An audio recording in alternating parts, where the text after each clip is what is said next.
Hello everyone. Today I'm having a very important question to all of you. Can you all say why growth takes place only in the years of childhood, not in the years of 30s or 40s? Yes, there is a mechanism of regulation of growth and development in our body. We are having specific stages of increase of our height, and there are different changes in the body that ultimately lead us to adulthood. A sequential changes that takes place in our body, and that is because of a very important organ system, that is endocrine system. Today, our topic of discussion is the endocrine system, the different organs, the glands related to that, how they are functioning, and what effects they have in our body. Let us begin with the chapter, the endocrine system. At the very beginning of this chapter, as an introductory note, it is mentioned there, all the organs, tissues, cells in your body work together in a coordinated manner. Yes, inside our body, you find that each and every organ, gland, blood vessels, nerves, they all have a mechanism of coordination. All are interacting, and then we find everything works together in a coordinated manner. The two regulatory systems responsible for this are the nervous system and the endocrine system. You know that processes such as breathing, movement, sensory perceptions, and so on are controlled by the nervous system. Like what is happening around me in my immediate environment, that I can perceive, I can respond according to that stimuli because of the nervous system. Several other processes such as growth and metabolism are controlled by chemicals in your body. Inside our body, we have different glands, and those glands, they have a mechanism of secretion of certain chemicals. Those chemicals are called hormones, and these hormones are of immense importance. They are regulating different aspects of our life. Different changes in our body are being brought about by these hormones. These chemicals are secreted by the ductless gland, the system of ductless gland that regulate the activity of cells and organs by releasing certain chemical messengers into the bloodstream is called the endocrine system. Here they have described what do we mean by endocrine system exactly. So this ductless gland, their secretions and how they are interacting, they are helping us to interact in a proper way. That is the mechanism, that is the whole setup of the endocrine system. Types of glands. Yes. Inside our body, as there are ductless glands, there are some glands with duct. So endocrine, exocrine, these are the two types of glands present in our body. Based on how their secretions are carried towards the target organs, glands are of two types, endocrine glands and exocrine glands. The term endocrine is derived from two Greek words. Endo means within or inside, and crine means secretion. Endocrine glands are also called ductless gland. Whatever secretions the glands are having, they are directly pouring the secretions into the bloodstream, and these hormones, they are passively passing throughout our whole body along with the blood flow. They release their secretion directly into the cells or into the tissue spaces adjacent to them, and then are carried by blood and lymph to the target organ. Because the glands where they are present and where they will interact, they do not have the same location. One example, like the pituitary gland is present under the brain. And from there, the secretion which they are releasing, like for example, thyroid stimulating hormone. One hormone released from the pituitary need to come to the thyroid gland, which is located in the front part of our neck. So you can understand from where they are secreted, they need to travel to a certain distance, and then they are coming to the organ where they are interacting. That area where they are interacting, that is termed as the target organ. The chemicals secreted by endocrine glands are called hormones. Pituitary gland, thyroid gland, adrenal gland, pancreas and gonads are some endocrine glands. We come to the next type, that is exocrine glands. Exocrine glands are the glands with ducts or special tubes which release their secretions directly into the duct. The duct carry the secretion to the target organs. Now here we find in case of exocrine gland, they are just different than that of endocrine. Here they possess ducts. Those ducts are carrying the secretion to the target organ. And then the chemicals secreted by exocrine glands, these are termed as enzymes. Example, salivary gland, gastric gland, sweat gland are some exocrine glands. Do learn the examples from here because you may get these examples as short questions also. As keynote on the side, they have mentioned about hormones. Let us go through. The term hormone means to set in motion. This is the literal meaning of the term hormone. Hormones are chemical messengers secreted by endocrine gland that help to control and coordinate various activities in our body. They are released directly into the bloodstream. So, the secretion from the ductless gland, they are regulating different mechanisms in our body. They are being produced by the ductless gland. What are the characteristics of hormones? The first character, hormones are produced in small quantities. They act very fast but slower than the nerve impulses. See, if we have a comparison between nervous system and endocrine system, obviously nervous system is working much faster. Endocrine system is comparatively slower. They act on cells or organs located away from their sources. They are destroyed soon after their action and thus not stored in the body. They coordinate long-term processes such as sexual development and growth. Like growth in one organism, that is irreversible change. We cannot come back to the childhood years. We cannot become shorter in height. That is never possible. So these changes are obviously long-term and lifelong. We have these changes in our body, and that is because of the secretions of endocrine glands. In the next part of this chapter, they have made a comparative study between endocrine and exocrine gland, mentioning the different bases on which the differentiation is being made. So endocrine gland and exocrine gland, the first point of differentiation is the definition. Endocrine gland are the specialized gland which release their secretion directly into the cells or the surrounding tissues, whereas exocrine gland which release their secretion through duct to the target organ.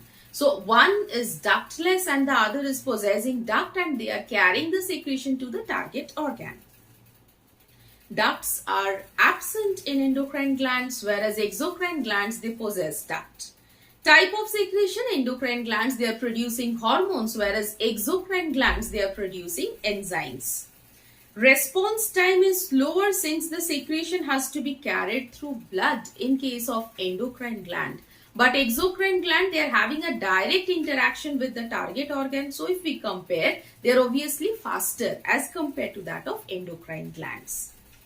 Duration of action, the control, in case of endocrine glands, they control long-term activity of the target organ, whereas exocrine gland, they are controlling some short-term activity. One example I would like to say here, like in case of digestive juices, for example, pancreatic juice. This is enzyme. Now, when we are having the process of digestion occurring inside our body, for that period of time, the pancreas is releasing pancreatic juice and the process of digestion is being done. After the work is over, we find that the enzyme is not having any more function and slowly it degenerates. Whereas in case of endocrine gland, whatever activities like metabolic activities or growth in the body, certain changes in the body, those are long-term changes. And they have given the examples also, like in case of endocrine, there are pituitary gland, thyroid gland, adrenal gland, pancreas. These all are endocrine glands. Whereas exocrine glands are like salivary gland, gastric gland and sweat gland. We come to the next part of this chapter, endocrine or hormonal glands in humans. Some of the important endocrine glands in humans are the pituitary gland, thyroid gland, parathyroid gland, pancreas, adrenal gland, ovaries and testes. The first one is the pituitary gland. Let us study about the pituitary gland. The pituitary is a small pea-shaped gland located at the base of the brain just below the hypothalamus. So you can understand just at the base of hypothalamus on the undersurface of the brain, that is the location where pituitary gland is present. Pituitary gland controls the functioning of all other endocrine gland, and that is the reason why pituitary gland is known as the master gland. It is controlling the activities of other endocrine glands. It secretes growth hormone which controls the overall development of growth of the body, muscles and bones. Major hormone which is secreted from pituitary is the growth hormone. Other hormones are also there. So we find that the growth in a body is taking place because of the secretion of growth hormone. If there are some disturbance in the secretion, then what will happen? See the condition or the situations they have mentioned here.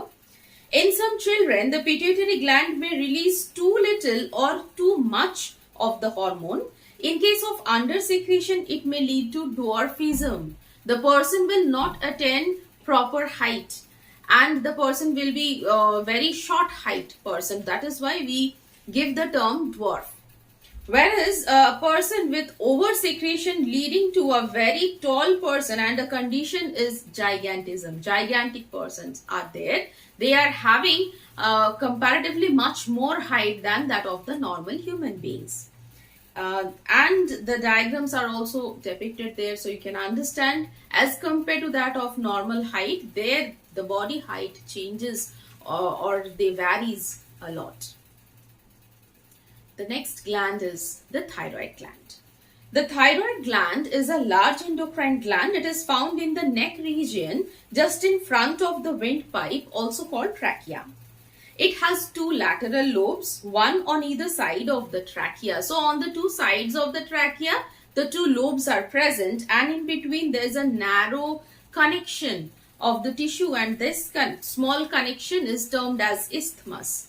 The thyroid gland has a rich blood supply, thus it can deliver a large amount of hormone in a short period of time if necessary. So we find here the blood supply is much more. So obviously if more blood is being supplied here, their secretions can be transferred much faster. The thyroid gland secretes two hormones, and we find the two hormones are thyroxine and calcitonin. These hormones govern many functions in your body. Thyroxine controls the speed of cellular metabolism, especially the rate at which oxygen is consumed and energy is produced. Now, here we should discuss about the point, what is metabolism? Inside our body, you will find there are different building up process, there are different breaking down process taking place. Like you are eating some food, the food is being digested, that is breaking down process. The macromolecules or bigger molecules, they are being broken down. Whereas in case of building up or accumulation of body molecules for the process of growth, that is a building up process. Like small amino acids, they are joining together and they are forming a long chain polypeptide, or a protein is being produced. That is a constructive process. So whatever processes are going on inside our body, whether that is a breaking down process or a building up process, that is a part of metabolism. And because of metabolism, we get energy, we are having different activities going on inside our body. So it also regulates body temperature by producing energy. Iodine is necessary for production of thyroxine. This thyroxine hormone, it is having the chemical constituent, that is triiodothyronine or tetraiodothyronine. So without iodine, this thyroxine chemical cannot be produced. So you can understand thyroxine, for the process of thyroxine production, iodine is mandatory in our diet. We must get proper amount of iodine, not too much and not too little. Proper amount of iodine must be supplied in our diet. A deficiency of iodine in the diet leads to low thyroxine hormone in blood, and the situation is very crucial. Undersecretion of thyroxine leads to hypothyroidism. It makes a person sleepy and sluggish, leading to weight gain. It leads to swelling of thyroid gland, a condition called goiter. Oversecretion leads to hyperthyroidism. If there is less secretion, it is leading to hypothyroidism. If there is oversecretion, that is leading to hyperthyroidism.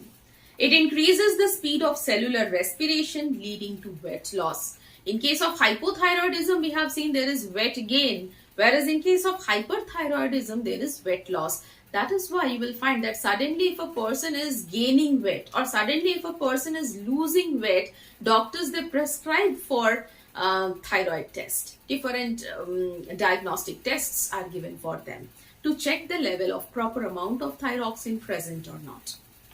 The thyroid gland is also producing another hormone, that is calcitonin, and that is helping to control calcium level in the blood. We come to the next part here, parathyroid glands. There are 4 small glands embedded in the posterior surface of the thyroid gland. Posterior surface means on the back side. The thyroid gland's front part, they are having the lobes and the narrow isthmus, which is particularly related to production of thyroxine and calcitonin. But on the posterior surface, there are 4 beaded structures on the 4 sides, and there we find those are parathyroid gland. They secrete parathyroid hormone, also called parathormone, which regulate calcium and phosphorus metabolism.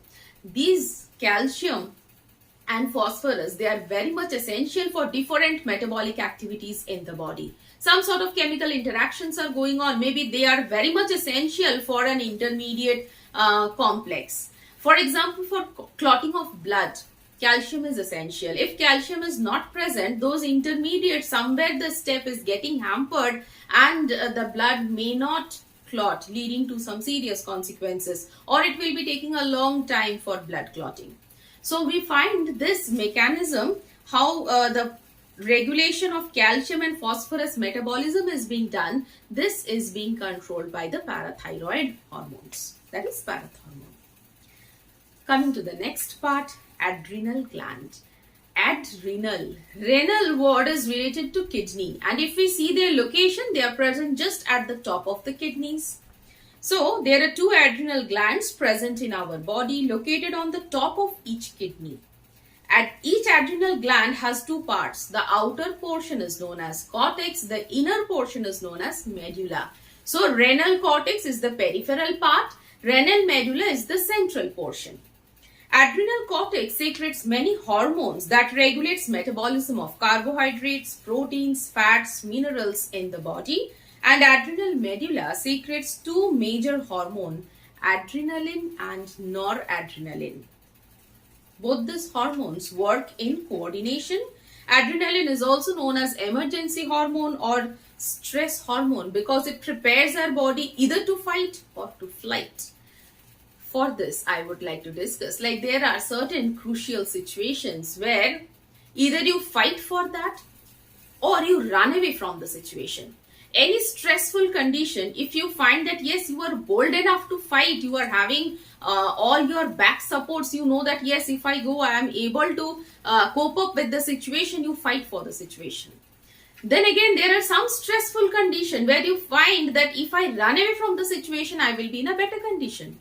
So that is what our adrenaline hormone, they are guiding us to do. So any stressful condition, we are interacting and we find adrenaline is being secreted. Another very good example is that like you are in a race, you are running, you are about to cross the final limit. You find that some more energy, some extra energy is being added, and with a final dash, you are trying to cross the level. You do that because at that point, adrenaline secretion is very high. Later, you find that slowly you are coming back to a normal state. More elaborately, if I discuss, like at the time when you are running, you find that yes, the final level is very near to me. I'm about to cross that level. You get some more energy in your body. You find that our heartbeat increases, our blood pressure increases, our breathing rate also increases. That is much faster. Once you cross that limit, slowly you come down to the normal condition. So when you are facing that situation before crossing the final level, adrenaline secretion was very high. After that emergency situation or the stressful situation is over, you are coming back to your normal state, and that time noradrenaline is helping you to come down, like your blood pressure is decreasing, your heartbeat rate is decreasing, breathing rate also decreases, and then again we are coming back to a normal state.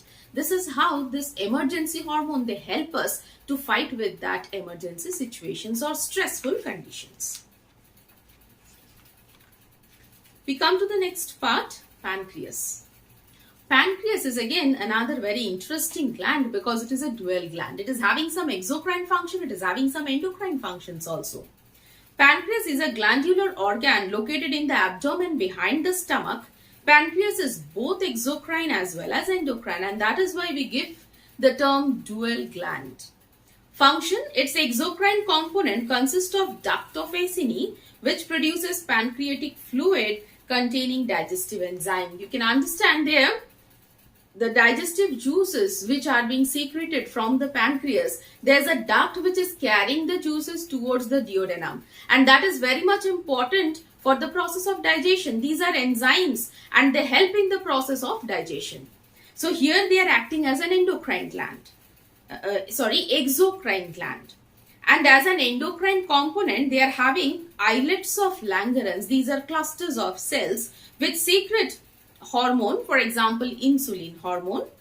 Insulin regulates the amount of glucose in blood.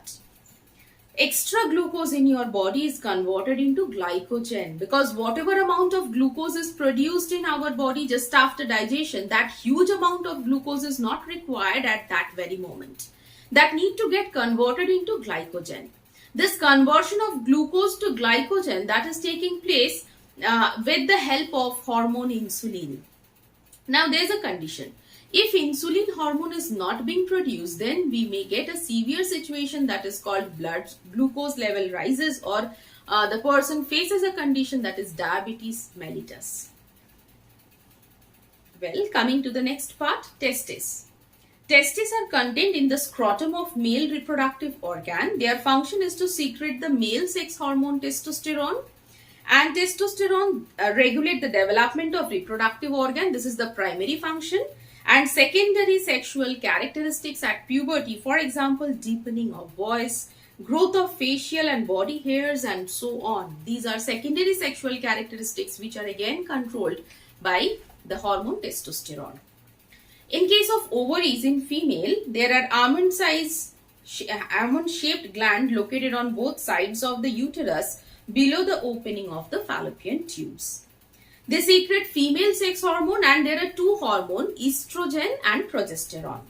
These hormones regulate the development of reproductive organs and secondary sexual characteristics at puberty, such as high-pitched voice and so on. So, primary function is the development of the reproductive organ. Secondary characteristics, whatever body features are responsible at the stage of puberty, we get to see like deepening, the production of high-pitched voice, etc. These things we find they are also controlling, the hormones are controlling these activities in our body.